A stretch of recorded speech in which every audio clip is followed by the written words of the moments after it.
Creating this video for a particular student who has asked for more information on how to complete the JFK assignment, but I'm going to make this available to all students because it applies to all students. Maybe it will help everybody. There are two questions here. They're related. Your compelling question, the overall question, is analyze the extent to which the times in which he lived helped to motivate Lee Harvey Oswald to kill JFK on November 22, 1963. And the supporting question is, what motivated Oswald to kill JFK on November 22, 1963? Now, this supporting question is the main question, which is good because it's very, very clear as to what I am asking. And in the course of answering this so-called supporting question, you should be automatically answering this question. And you could always go back and read what you've written and see if it does answer both questions. But I would focus on this question here. And you've already chosen one of these three thesis statements as your own. This is what you're going to argue in your essay. Many people chose number 2, a desire to further the communist movement, particularly in Cuba. That was Oswald's motive. Well, of course, in the course of answering the question, you're going to be talking about how this desire on the part of Oswald prompted him to decide to kill JFK, how and why. And you're going to write an essay in chronological order that uses evidence to support that charge. It's almost like you're putting Oswald on trial and you're explaining the evidence which shows that a desire to further the communist movement, particularly in Cuba, motivated Lee Harvey Oswald to kill JFK.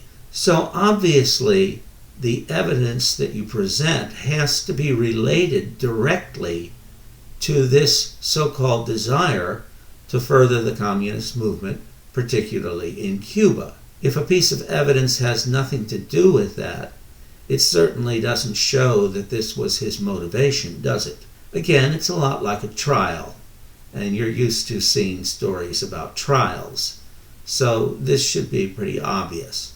Now, of course, if you say that he was just simply egotistical, then you've got to present evidence to show that. And that nothing else could have motivated him. And number 3 says the influence of the times, but it really says JFK's anything-goes support for the assassination of Castro, and therefore the use of violence as a political tool. If Oswald thought that the government was using violence against its enemies, and therefore violence was okay as a political tool, that may have helped motivate him to use violence against JFK and to think that it was no big deal. But you have to find evidence for that if that's what you think. Now, you've already picked your motivation, and most people pick number 2, which is fine. Any one of these is fine, but I'm going to concentrate on number 2 because that's what most people picked. So you are stuck with the motivation you picked. And now it's time to write an essay where you explain what motivated Oswald. And the best way to do that is to treat him like a human being, which is what he was and what we all are, and show in chronological order how he came up with this idea and why. And so the evidence you present has to show that evolution on the part of Oswald, that story of how he came to that conclusion.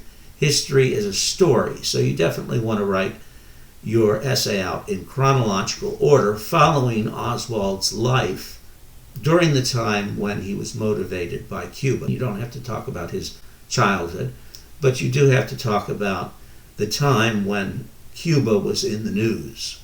And so that could take you back as far early as 1962. It might only involve 1963, developments in 1963. That would be all right, but you would want to cover them in chronological order. So we're talking now about part 2 because you've already presented part 1.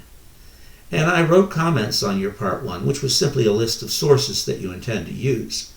And you were supposed to explain how you intended to use those sources. Now, many people did a very poor job on that first part of the assignment. The students either didn't understand what they were supposed to do, or they just didn't understand anything really about the assignment. So what I would do is I would look at your 10 sources that you submitted in February, and then look at what you said about each source. Is what you said related to the question? In other words, is what you said in February about a particular source helpful in explaining how Cuba was part of Oswald's motivation? In many cases, students said things that don't have any relation to Cuba, even if the source has relation to Cuba. For example, you have that September article in the New Orleans Times-Picayune, which is a very important source, but a lot of times students didn't say anything that was any way related to the source, or it showed that they didn't read it. So how are you going to use that source when you haven't even read it? So you've got to be able to understand what the source is saying, and then you have to calculate, how does this fit in with my thesis statement, the one that says that Cuba motivated Oswald? What does it show about Oswald's evolution? So let's not make this any more complicated than it is. It's really a story of why Oswald did what he did. And you're going to tell me at the outset of the essay, he did it because he wanted to defend Cuba against JFK. Well, how did he come to that decision? That's where your evidence comes in. You explain how he came to that decision. You do not just say, I'm going to talk about document 1 now, I'm going to talk about document 2 now, I'm going to talk about document 3 now. No, you don't want to go evidence by evidence or document by document. You want to go by moment of decision, followed by another moment of decision, followed by another moment of decision on Oswald's part, as illustrated by the document. It's a very human story.